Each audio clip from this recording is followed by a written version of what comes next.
അതായത് ഒരുപാട് ആൾക്കാർ പെടുന്ന ഒരു കാര്യമാണ്. ഇവിടെ വന്ന ഉടനെ പെടുന്ന ഒരു ഒരു കേസാണിത്. പെറ്റി കേസാണ്. എന്നാലും അതായത് നാട്ടിലത്തെ റൂൾ എന്താണെന്ന് വെച്ചാൽ പബ്ലിക്കായിട്ട് സിഗരറ്റ് വലിക്കാൻ പാടില്ല. ഇവിടെ അങ്ങനെയല്ല.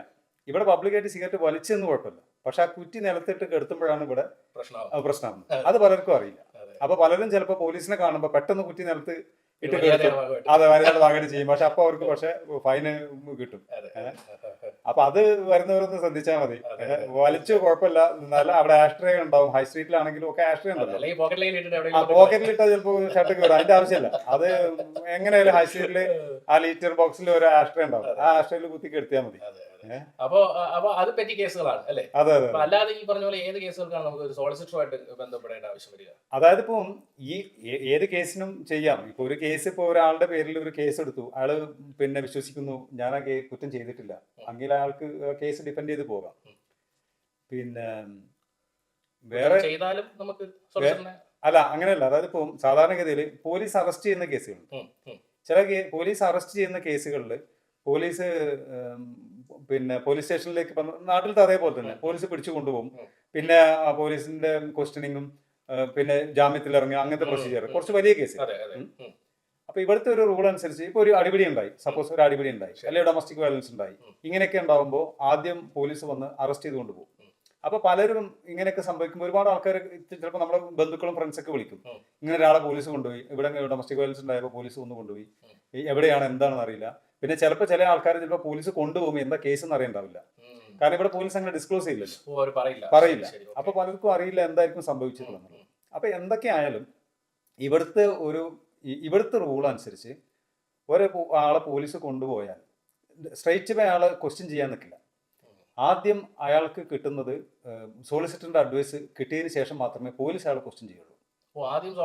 അഡ്വൈസ് കിട്ടണം.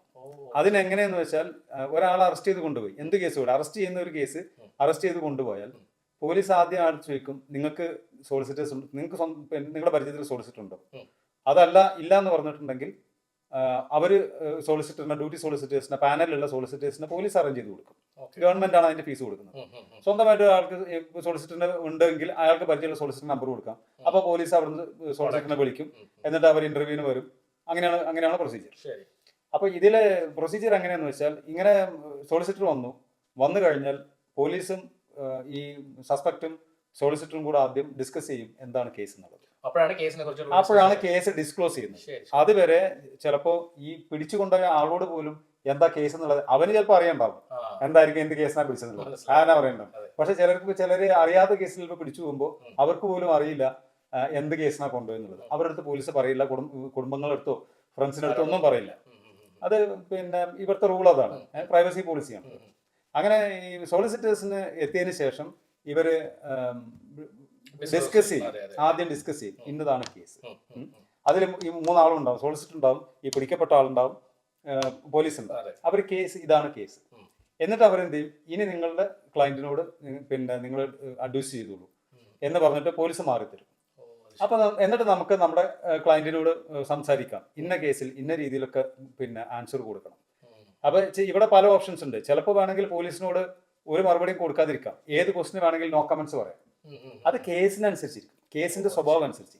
എല്ലാ കേസിലും കയറി നോ കമന്റ്സ് പറഞ്ഞിട്ടുണ്ടെങ്കിൽ ചിലപ്പോൾ അത് കേസ് നീണ്ടു പോകും. അതെ, നോ കമന്റ്സ് പറയും. പക്ഷെ അത് ഡിപ്പെൻസ്, കേസിന്റെ സ്വഭാവം അനുസരിച്ച്. ഇപ്പൊ അയാള് 100% കൂലി ഇൻവോൾവ്മെന്റ് ഇല്ലാത്തൊരു കേസാണെങ്കിൽ അയാൾക്ക് അവിടെ നോ കമന്റ്സ് പറയേണ്ട ആവശ്യമില്ല. അത് ഈ നോ കമന്റ്സ് പറയുന്നത് എന്തിനാന്ന് വെച്ചിട്ടുണ്ടെങ്കിൽ, അപ്പൊ കയറി എന്തെങ്കിലും പറഞ്ഞാൽ പിന്നെ അത് കോടതിയിൽ എത്തുമ്പോൾ അത് നമ്മുടെ ഡിഫൻസിനെ ബാധിക്കും. അതെല്ലാം റെക്കോർഡാണ്.